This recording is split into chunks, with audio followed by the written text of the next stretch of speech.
de la cabeza de la bestia, no me acuerdo. Tercero, cuarto, quinto, cuarto, es verdad, sí, cuarto, sermón de la cabeza de la bestia. Vean lo que dice la palabra. Apocalipsis capítulo 12, versículos 3 y 4, ¿lo tienen? Lea conmigo lo que dice la Escritura. También apareció otra señal en el cielo, he aquí un gran dragón escarlata que tenía 7 cabezas y 10 cuernos, y en sus cabezas 7 diademas. Y su cola arrastraba la tercera parte de las estrellas del cielo, y se las arrojó a la tierra. Y el dragón se paró frente a la mujer que estaba para dar a luz, a fin de devorar a su hijo tan pronto como naciese. Buen Dios y Padre que está en los cielos, gracias por la vida de mis hermanos y hermanas que están este día en tu iglesia. Te pido que tú les bendigas, que tú les fortalezcas, que le llenes de fe y que todos hoy crezcamos un grado espiritual, Señor, y podamos avanzar en nuestra vida y conocer mejor las Sagradas Escrituras. En Cristo Jesús, nuestro Salvador, lo pedimos todo creyendo. Amén y amén. Puede tomar nuestro asiento. Apocalipsis simbólico completamente. En la mayoría de las cosas que vamos a ver en este libro son de carácter simbólico. Por lo tanto, deben ser interpretadas y entendidas en ese mismo sentido. Para interpretar la Biblia tenemos una ciencia llamada hermenéutica. La palabra hermeneu quiere decir mensaje. Entonces, el término es usado para hacer referencia al mensajero y al mensaje. Ahora, aquí hay un detalle interesante. La hermenéutica nos facilita una lectura comprensiva. Vamos a interpretar la Biblia de manera literal, pero también vamos a ver otros aspectos que nos van a ayudar a comprender lo que la lectura bíblica nos está diciendo, tales como el contexto histórico, el contexto inmediato, el contexto remoto. El contexto histórico es lo que estaba sucediendo social e históricamente en ese momento. El contexto remoto es cuando buscamos el sentido de un versículo a lo largo de la Biblia. El contexto inmediato es cuando leemos versículos anteriores y posteriores para entender un pasaje. Ahora, aquí vemos también que hay otras cosas que tenemos que tomar en cuenta, como son los elementos propios del lenguaje castellano, tales como aquellas cosas que nosotros conocemos como las figuras retóricas, que son aquellas cosas que están en nuestra forma de hablar, que son de carácter ilustrativo o nos ayudan a entender algunas cosas. Son alrededor de, creo que como 20 y algo de figuras retóricas que hay que estudiar. Pero la interpretación profética propiamente, entiéndase, todo como interpretación profética, todos los libros que tienen que ver con la doctrina de los últimos tiempos o la escatología, existe un principio especial para interpretar el Apocalipsis y todos los libros proféticos, y es el principio de interpretación profética. En ese principio nosotros lo que hacemos es analizar todas las figuras que el autor del libro nos está presentando para poder comprender y descifrar lo que se encuentra ahí. Nosotros empezamos a ver que en el capítulo 12 vemos un dragón que tiene 7 cabezas y 10 cuernos. Y vimos que cada uno a lo largo de la historia, cada una de esas cabezas es un imperio que ha ido surgiendo y atacando a la mujer. Y la mujer no era la Virgen María, como lo hemos estudiado en la palabra de Dios, sino que era el pueblo de Israel. Es decir, cada una de esas cabezas de la bestia es un imperio que ha atacado al pueblo de Israel. ¿Me está siguiendo ahorita la iglesia? Vimos que la primera cabeza era el imperio egipcio, siendo uno de los imperios más antiguos y siendo un imperio que atacó fuertemente a Israel. De ahí vimos que la segunda cabeza de la bestia era el imperio asirio, que también atacó a Israel y, por cierto, se llevó a todo Israel del norte y lo deportó y se lo llevó. De ahí vemos que la tercera cabeza de la bestia, que no nos quedamos la vez anterior, es el imperio de Babilonia, o fue el imperio de Babilonia. Y vimos que los de Babilonia también aparecen en el libro de Daniel como un león alado, y también aparece en una estatua como la cabeza de oro. Y vimos que el imperio de Babilonia había atacado a Israel y se lo había llevado preso a Israel del sur a Babilonia en 3 deportaciones. Si quiere, anote las fechas y apréndase. La primera deportación fue en el año 606 o 605. La segunda deportación en el 597 y la última en el 586. Gracias, hermana, me llega. Vaya, la deportación primera de Asiria, 722, la de Babilonia, la primera, la vemos que fue en el año 605, 606, por ahí. La siguiente deportación aparece por acá, 597, y la última deportación y la destrucción del templo en el 586. Entonces, mire, esas son la forma en la que Babilonia atacó, y estuvieron 70 años ahí. Pero aquí aparece la cuarta cabeza de la bestia, y es el siguiente imperio mundial que se iba a levantar. Y ese imperio mundial es el imperio de los medos y los persas. En la Biblia aparece a través de la siguiente figura. No sé si tenemos la estatua por ahí, hermana Marina, si me hace el favor. Gracias. Aquí tenemos Daniel capítulo 2, Daniel capítulo 7 y Daniel capítulo 8. Esto es bien interesante que nos lo podamos analizar y aprender. Si alguien quiere esta imagen, yo con gusto la mando para que la pegue en su cuarto, ¿verdad? Entonces, mire, en la estatua de oro de Nabucodonosor que ve en el capítulo 2, vimos hasta ahorita la cabeza. Y la cabeza era el imperio de Babilonia. Ahora vamos a ver los pechos y los brazos de plata, que ese es el imperio medo-persa. Si quiere, acompáñame en la lectura. Alguien que me busque, por favor, Daniel capítulo 2, versículo 32. Y que lo lea así, con voz de mando, con trompeta de Dios, y como que almorzó bien nutrido, hermano. Daniel 2:32. Amén. Daniel 2:32. Sí, por favor, hermano. La cabeza de esta imagen era de oro fino. Ajá. Su pecho y sus brazos de plata, su vientre y sus muslos de bronce. Ay, gracias, hermano, muy amable. Entonces, los pechos y los brazos es el imperio medo-persa. Vemos que aquí lo declara que tiene un metal precioso. El metal es la plata. La plata es inferior al oro, completamente. Hay gente que no le gusta el oro, y yo no sé, no, a mí no personalmente, el oro es chico, hermano.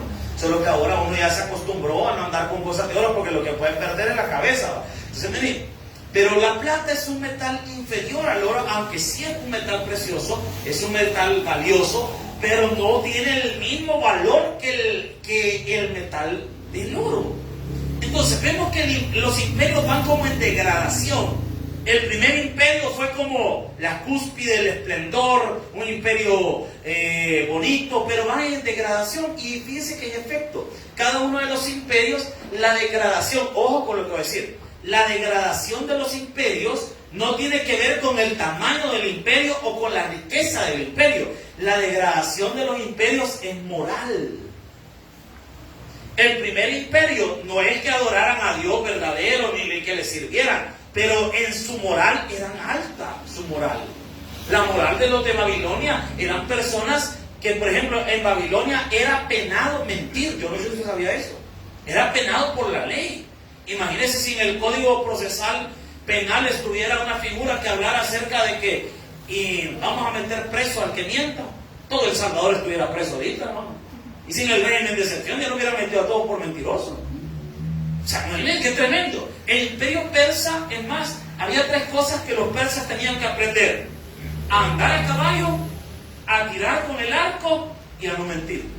Eran las tres facultades de los persas. ¿Sabían ustedes que la primera civilización que comenzó a criar perros fue el imperio persa?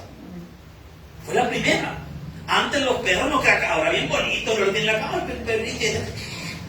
Antes los perros eran mal vistos en la sociedad, porque se comían hasta la gente, hermano. Y no a Jezabel, ¿quién se la comió? Los perros. Ahora no, hermano, mire, nosotros tenemos un perro así de grande, hermano. Y le pusimos un nombre bien curioso. Maxi se llama el chucho. Le hubiéramos puesto un mini mejor, ¿verdad? Pero Maxi, ¿verdad? De manera alegórica. El chuchito, chiquitillo, bien bonito, hermano. Tierno y todo. Y a quién no le gustan los animales. Si de todos aquellos que han tenido perritos, alguna gente quiere más al chuchito que a los hijos. Pero ¿qué parte? Los que empezaron con esas ideas fueron los persas. Que fue un imperio extenso, fue enorme. No sé si tenemos ahí la imagen del tamaño del imperio persa. Así es, aquí está. Todo esto fue el imperio persa.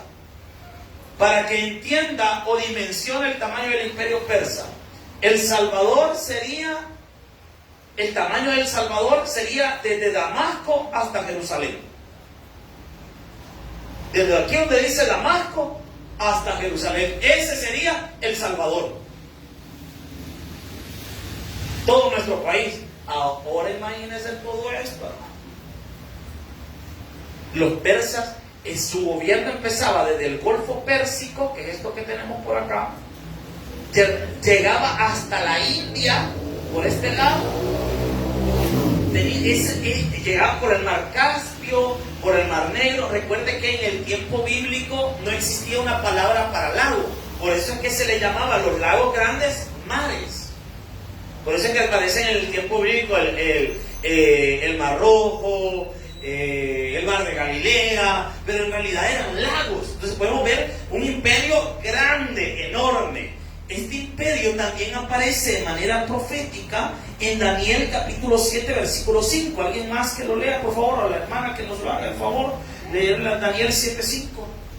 Y he aquí otra segunda bestia, semejante a un oso, la cual se alzaba a un costado más que del otro, y tenía en su boca 3 costillas entre los dientes.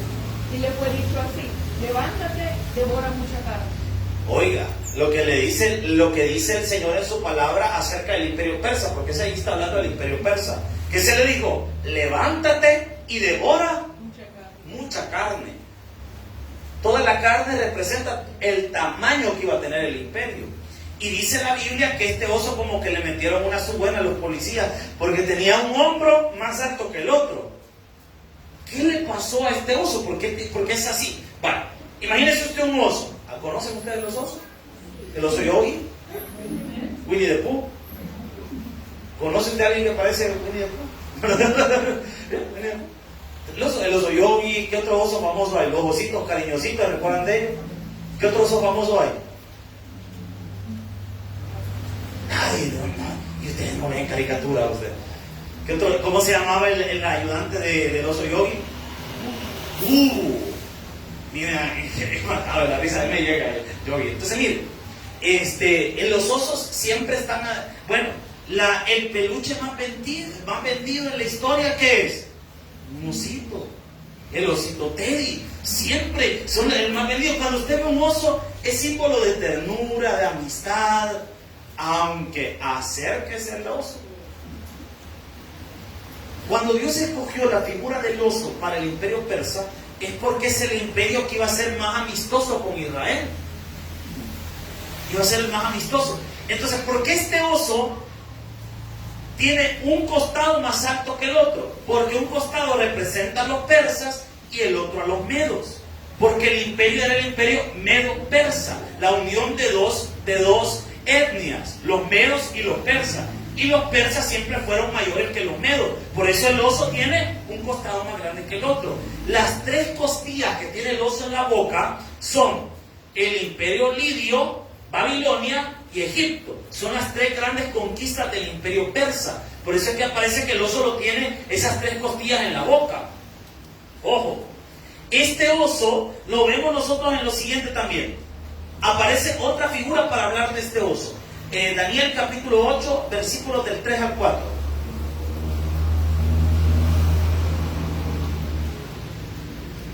Por favor. Alcé los ojos y miré, y aquí un carnero que estaba delante del río, y tenía 2 cuernos. Aunque los cuernos eran altos, uno era más alto que el otro, y el más alto creció después. Vi que el carnero hería con los cuernos al poniente, al norte y al sur, y que ninguna bestia podía parar delante de él, ni había quien escapase de su poder, y hacía conforme a su voluntad y se engrandecía. Gracias. Ese carnero, que es otra de las figuras del imperio persa, dice que ese carnero arremetía con su cuerno hacia el norte, hacia el sur, o sea, a donde iba, devastaba. Y aquí lo vemos completamente. Si Persia es solo este pedacito, miren, y de este pedacito conquistaron toda, aquí está Media, Persia, la capital que fue Susa, después pasó a Persépolis, la capital, y conquistó todo esto. Ahora, dice la Biblia que aparece un carnero, y aquí aparece también en otra imagen donde aparece la estatua, el oso y el carnero. Solo que el carnero aparece con un cuerno más grande que el otro. Lo mismo representa los medos y los persas. ¿Cómo atacó este imperio a Israel?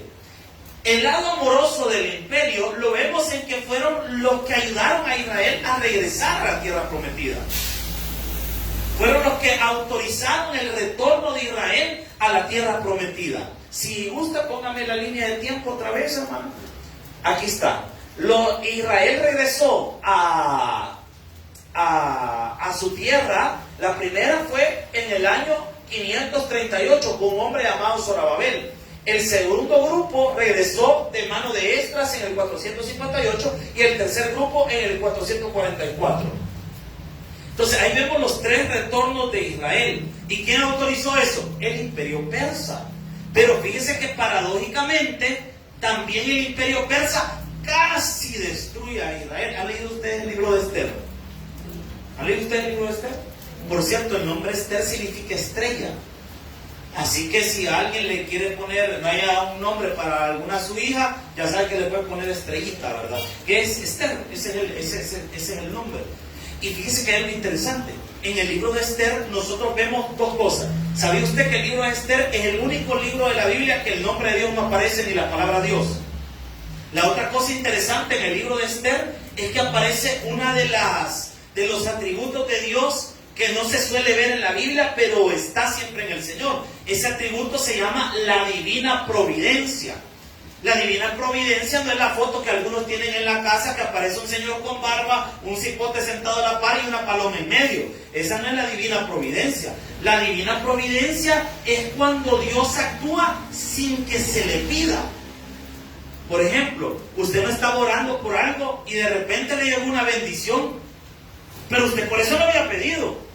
Y le llegó una bendición que venía de parte de Dios. ¿Qué fue ahí? La divina providencia. ¿Dónde vemos ejemplos de la divina providencia nosotros en la vida? El sol sale cada mañana sobre buenos y malos, sobre los que oran y sobre los que no oran. ¿Qué vemos ahí? La divina providencia de Dios. Esa es la divina providencia. En el libro de Esther, nosotros vemos que hubo un hombre que se levantó contra Israel, un principal persa, y pidió que fueran exterminados todos los judíos en un solo día. Y vean algo bien interesante. ¿Cuántos sabemos que nada pasa por casualidad? Si usted ha leído el libro de Esther, usted sabe que Artajerjes, que era el emperador, que en la historia lo vamos a conocer como Jerjes. ¿Cuántos han visto la película 300? Ay, resulta que no ven películas ustedes. En la película 300 es la batalla de las Termópilas entre los griegos y los persas. El rey de los persas se llamaba Jerjes. Ese Jerjes de esa historia, porque esa es una historia verídica, la película es bien exagerada, salen todos bien pechugones, peleando chulones, rápido lo hubieran matado usted. Pero no, la historia sí es real. Sí, 300 espartanos junto con 1000 y fichas de griegos se enfrentaron en un lugar llamado las Termópilas con los persas. La historia sí es real, sí ocurrió. El rey que aparece queriendo pelear con los persas, llamado Jerjes, es el rey que aparece en el libro de Esther, el esposo de Esther. Ese rey primero estaba casado con una mujer llamada Basti. Resulta que en una ocasión dijo el rey: hey, yo quiero que conozcan a mi voladito, dijo, ¿verdad? ¿Se entiende el hebreo voladito? ¿Tiene usted su voladito? le dijo que querían presentarles a todos sus sátrapas, querían presentarles a su esposa, y la Basti no quiso salir y se peleó con el rey. Entonces el rey la dejó y mandó a buscar otra subicha más bonita y encontró a Esther. Esther es de origen judío y se casó con el rey de Persia. Ahora vea cómo son las cosas, cómo Dios está protegiendo a su pueblo. Vemos su divina providencia en ese libro, porque Esther llega y se casa con el rey, pero eso no es casualidad, es parte del plan de Dios. Y resulta que se levanta un hombre que quiere destruir a Jerusalén y a todo Israel, lo quiere raer de la tierra, hace que el rey le firme un edicto, y en ese edicto pide que maten a todos los judíos. Entonces Esther comienza a ver cómo logra ayudar, aunque al principio no quería, pero el tío llamado Mardoqueo le empieza a insistir a Esther: mira, intercede con el rey, anda a hablar con él. Y en esa cultura la mujer no podía entrar a la casa, nadie podía entrar a la habitación del rey si primero el rey no la llamaba. Y Esther le dice, mira, pero es que no me han mandado a llamar, yo no puedo entrar. Entrar, y luego vos también te van a matar. Y entró y habló con el rey y le contó lo que había pasado. Al final de la historia, si usted lee el libro de Esther, que por cierto, ahí surge una fiesta judía que se llama la fiesta de Purim, donde que es una fiesta de gracias, que se le da gracias a Dios porque Dios lideró a Israel. Y en ese acto, Dios ocupa al rey Artajerjes, que da otro edicto y no permite que se destruya el pueblo de Israel, porque le dice, todo aquel que ataca a un judío, los judíos tienen derecho a defenderse. Y se les dio armas para que cualquiera que los quisiera atacar, los cuidara. Entonces, en ese día que estaba destinado para destruir a Israel, el enemigo que se había levantado contra Israel lo terminaron ahorcando. Miren cómo es el Señor y protege a su pueblo. No es casualidad. ¿Usted cree que el trabajo que Dios le ha dado, Dios se lo ha dado por casualidad? Dios lo ha dado para que usted sea luz en ese lugar. Así como Esther, ese matrimonio de Esther no era casualidad. Dios estaba cuidando a su pueblo, dejando que esa mujer que tenía la fe en Dios estuviera ahí a la par del rey. Dios no le ha dado a usted su puesto por casualidad. Amén, iglesia.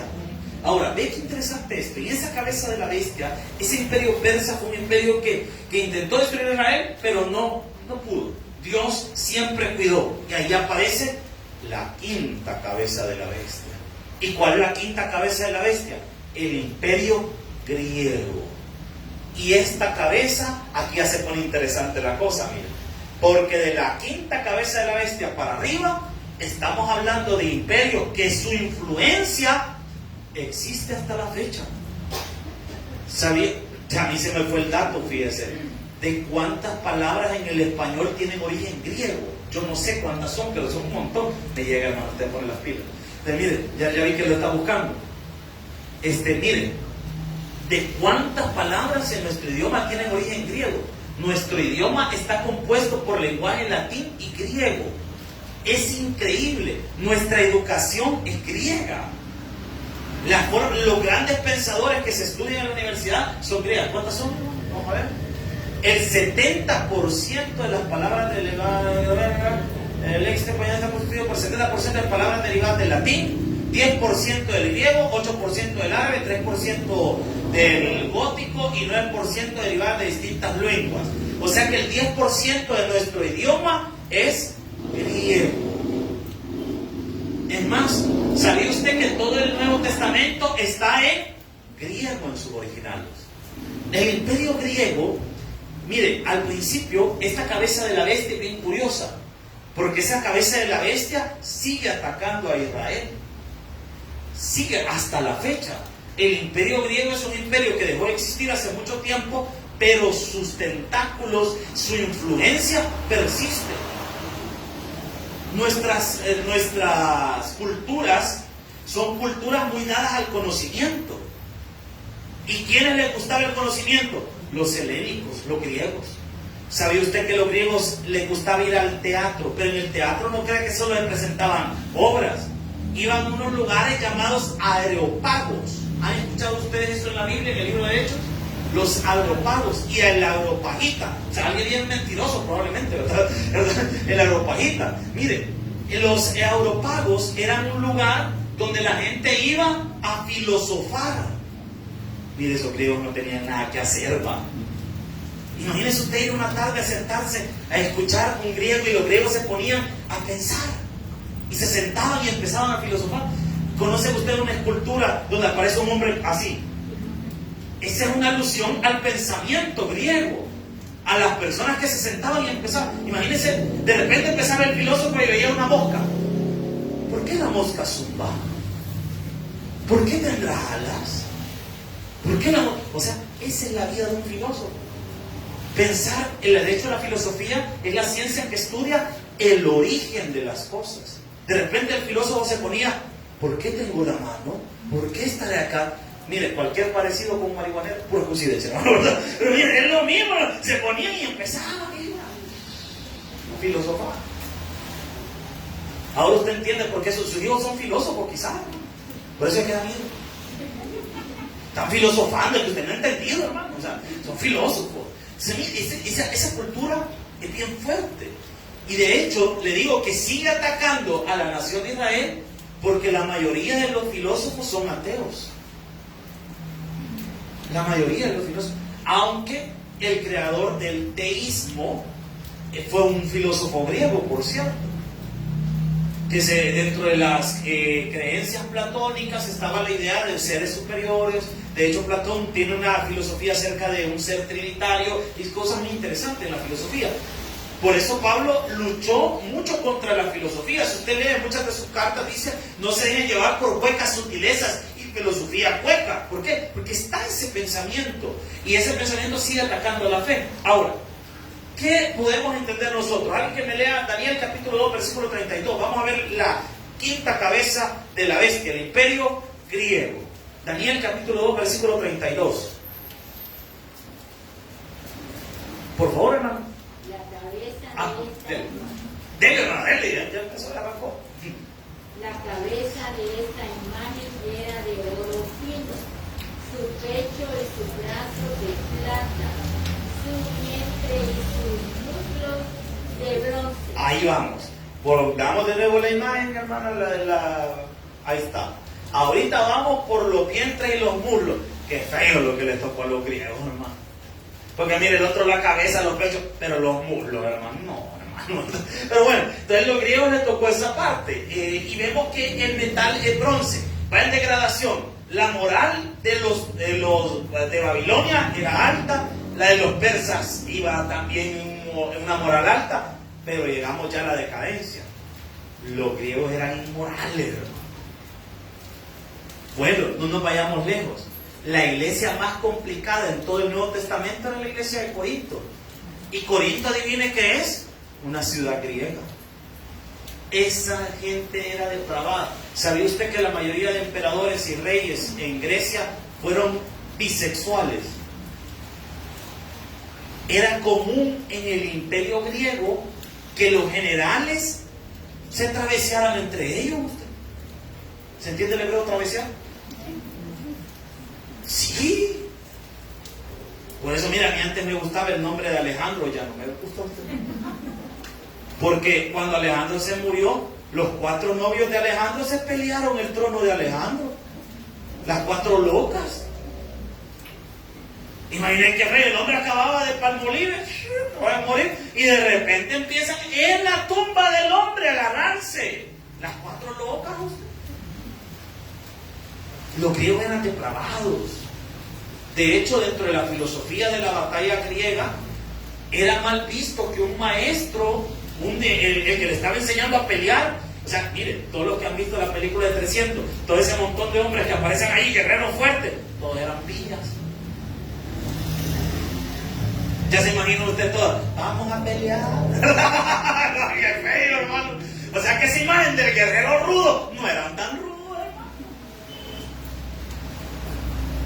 No salió aguado el niño. Qué terrible, terrible. Los griegos eran así.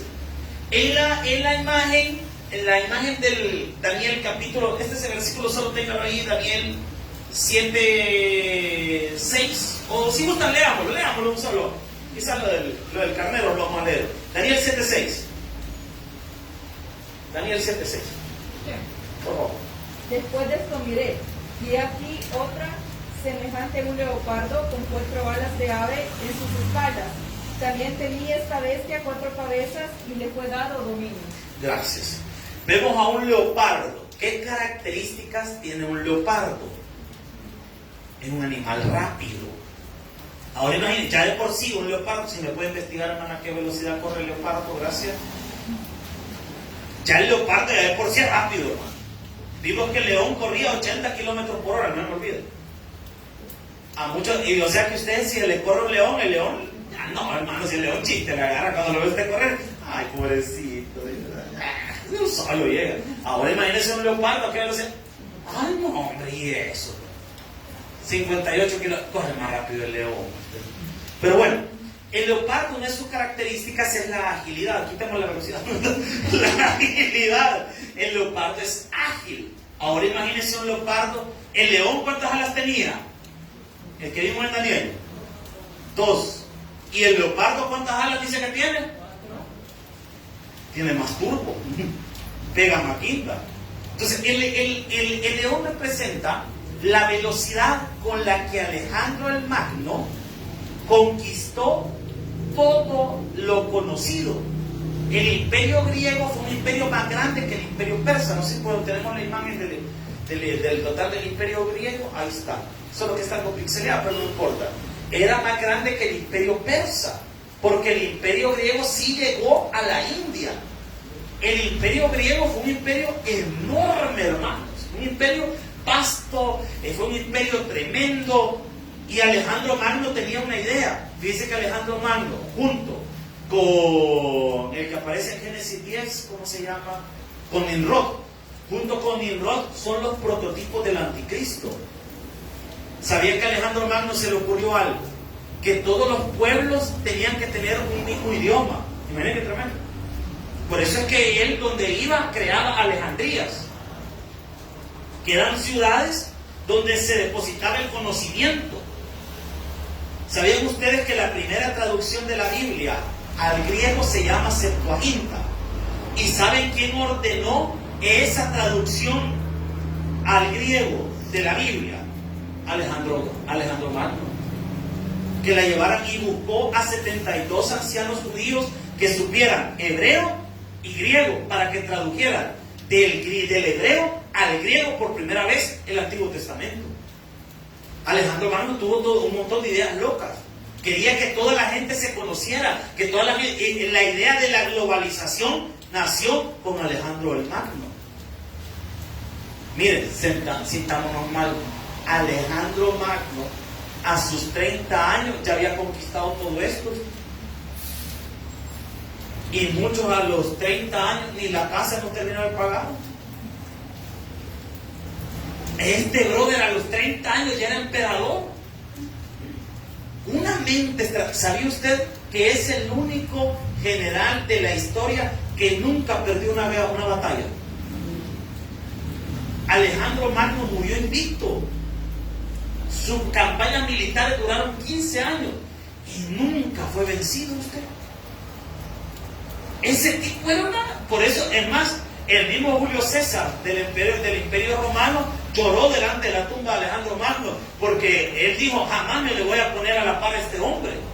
Pero qué increíble, hermano, este tipo. ¿Cómo atacó entonces este imperio a Israel?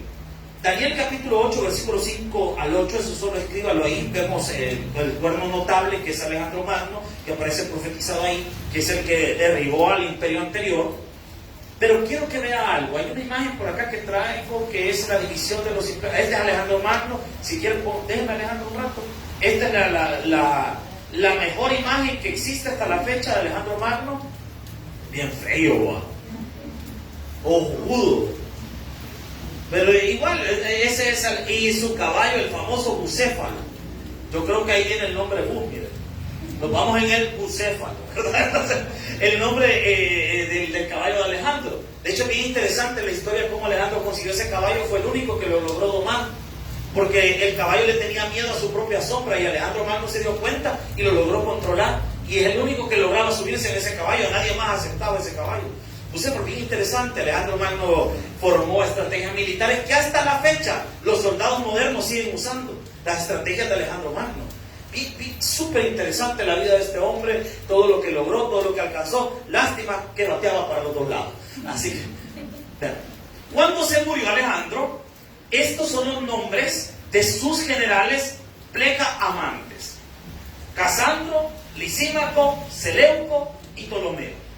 Entre ellos comenzaron a pelearse el imperio, que iba a ser el macizo, que iba a suceder a Alejandro Magno, que iba a ser el próximo. Total, no lograron vencer.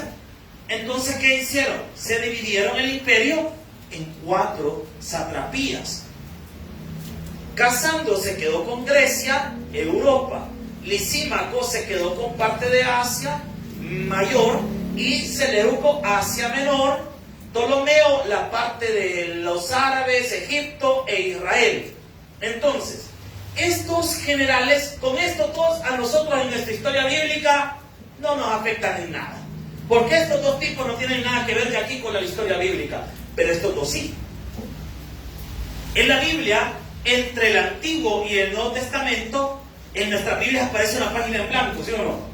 En esa página en blanco usted póngale 400 años de silencio, que es lo que pasó entre el último profeta del Antiguo Testamento y el Evangelio de Mateo. Ahí hay 400 años en los que Dios ya no habló, se quedó callado por 400 años.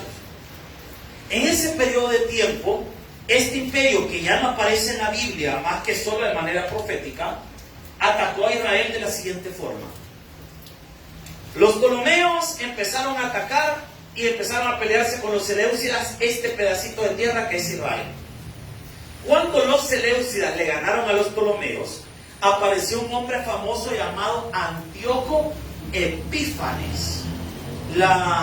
Él se había puesto Antíoco no sé qué, pero significaba como el grande, y la gente le llamaba Epífanes, que significa loco. Antíoco loco. Este Antíoco Epífanes cumplió por primera vez la profecía de Daniel de la abominación desoladora. Porque nótese esto, en la Biblia encontramos profecías de 1, de 2, de 3 y hasta 4 cumplimientos. Las profecías en la Biblia, nosotros vamos a encontrar esas características en alguna. La profecía de la abominación desoladora, que es la profecía que comenzó a cumplirse con este hombre Antíoco. ¿Sabe qué hizo este hombre? Le voy a explicar qué es la abominación desoladora. El templo de Israel tiene 3 partes, o tenía 3 partes. Los atrios, el lugar santo y el lugar santísimo. En los atrios podía llegar la gente a entregar sus ofrendas, pero no podían pasar al lugar santo. En el lugar santo solo entraban los sacerdotes. Y estaba el lugar santísimo, o el santo de los santos. Ahí solo podía entrar el sumo sacerdote una vez al año a oficiar una ofrenda. ¿Me está siguiendo la iglesia? El Antíoco Epífanes, el loco, cuando conquistó Israel, entró al lugar santísimo y en el lugar santísimo colocó una imagen de Zeus, el dios griego. Y delante de la imagen de Zeus quitó donde estaba, se cree, el arca del pacto, y puso la imagen de Zeus y sacrificó un cerdo en el lugar santísimo. Para eso, para los judíos fue una abominación. Por eso es que Daniel le llama la abominación desoladora. Pero la abominación desoladora también tiene una connotación futura. Porque en nuestra época, en el libro de Apocalipsis, en lo que estamos leyendo, la abominación desoladora va a ser cuando el anticristo se siente en el lugar santísimo y espere adoración de parte del pueblo de Israel y de todos los pueblos del mundo. Entonces la abominación desoladora es eso, es que usurparon el lugar santísimo para adorar a alguien que no era el Dios verdadero. Amén, iglesia. Entonces los griegos atacaron de esa forma, destruyendo el lugar de adoración. Y ahí es donde surgieron unos personajes que no aparecen en la Biblia, solo en los libros apócrifos, que se llaman los macabeos. ¿Han leído ustedes en la traducción Jerusalén que aparece en el libro de 1 Macabeos y 2 Macabeos? ¿Quiénes eran los macabeos? Fueron unos judíos que pelearon contra los seleucidas, la gente que descendió de este hombre llamado Seleuco. Es más, ¿sabían ustedes que los macabeos le pidieron a los romanos que llegaran a Israel? ¿A quién se le ocurre eso usted? Le pidieron a los romanos: señores romanos, necesitamos ayuda contra los seleucidas, vengan y ayúdenos. Y mandaron los romanos a un hombre llamado Pompeyo el Magno. ¿Y sabe qué hizo Pompeyo? Sí les ayudó contra los seleucidas, porque los venció. Pero ¿sabe qué dijo Pompeyo? Ya que estamos aquí y está chiva esta tierra, agarrémosla para nosotros. Y los conquista, pobrecitos los judíos. Imagínense que ellos buscando ayuda, pues, y les fueron a pedir la ayuda al peor que les podía ayudar. ¿Por qué? Porque los romanos, cuando llegaron y vieron que ahí había plata, se quedaron y los conquistaron. O sea que acababan de librar. Ya nos libramos de los seleucidas. ¿Y qué pasó? Los romanos de repente llegaron: espérate, chiquito, que ahorita con nosotros el volado. Y ahí vemos un detalle interesante en la Biblia. Vemos nosotros acá que aparece derrotando a la quinta cabeza de la bestia, que es el imperio griego, que le dije que todavía tiene influencia sobre nuestro mundo. Nuestra educación es griega. ¿Cuántos ya pasaron bachillerato? ¿Quiénes están en bachillerato hoy? ¿Sí o no que les tocó leer las tragedias griegas? ¿Y qué tiene que ver las tragedias griegas con nosotros? Suficientes tragedias tenemos nosotros, usted, para andar viendo las tragedias griegas. Pero ¿por qué tenemos que ver las tragedias griegas nosotros? ¿Por qué? Me explico, o sea, la influencia de ese imperio todavía está. Todavía está en medio de nosotros esa influencia. El príncipe de Grecia todavía tiene influencia en medio de nosotros. Y aparece la sexta cabeza de la bestia. Solo la vamos a ver de manera introductoria porque el tiempo ya se me acabó y ustedes me están durmiendo. La sexta cabeza de la bestia. ¿Cuál es la sexta cabeza de la bestia? Si gusta, pasamos a la imagen. Gracias. La sexta cabeza de la bestia es el imperio romano, que aparece como los pies de hierro, las piernas, de hierro, y la parte de abajo, hierro cocido con barro. Quiero que vea esto. El imperio romano es el imperio que hasta la fecha sigue teniendo autoridad en todo el mundo. Hasta la fecha. El imperio romano es un imperio tan poderoso, tan fuerte, que hasta la fecha sigue teniendo influencia. Aunque físicamente no es el que gobierna, pero su influencia todavía persiste. ¿A través de qué? De la religión. ¿Cómo se llama la denominación más grande del mundo? Iglesia Católica. ¿Cómo se llama? ¿Apostólica qué? ¿Y qué tiene que ver con Roma, la iglesia? ¿Por qué lleva ese nombre? La próxima semana les voy a enseñar, a través de unas imágenes que ya las tengo descargadas, les voy a enseñar cómo de un lado aparece la figura del emperador cuando era coronado y las figuras de los rituales que se hacen hasta la fecha. Y vamos a hacer esa comparación. Va a haber cosas muy interesantes acerca del imperio romano. El imperio romano, el hierro es el metal perfecto para ilustrar al imperio romano. El imperio romano fue un imperio tajante, fuerte. Fue el primer ejército al ser un ejército tal como lo conocemos ahora. Antes los ejércitos eran cuando de repente vamos a ver una guerra, vaya, todos los hombres de la ciudad vayan a pelear. Y iban todos los hombres y se armaban y iban a la batalla. Pero el imperio romano fue el primero en tener un ejército propio, que se dedicara solo a ser soldados, a ejercitarse todo. Mire, el imperio romano, vamos a ver que también aparece en la Biblia. Aquí en esta imagen aparece mal, porque aquí lo aparece como el cuerno pequeño, pero aquí vamos a ver como la cuarta bestia espantosa y terrible. Y bien interesante cómo este imperio romano tiene influencia hasta nuestros días, y cómo del imperio romano va a surgir el imperio del anticristo. Así que la próxima semana no se lo voy a perder. Vamos a continuar con nuestro estudio de la palabra del Señor. Regálame un fuerte aplauso a nuestro Dios. Vamos a orar. Dios Padre que estás en los cielos, te agradecemos, Señor, lo bueno que tú eres. Gracias por tu fidelidad.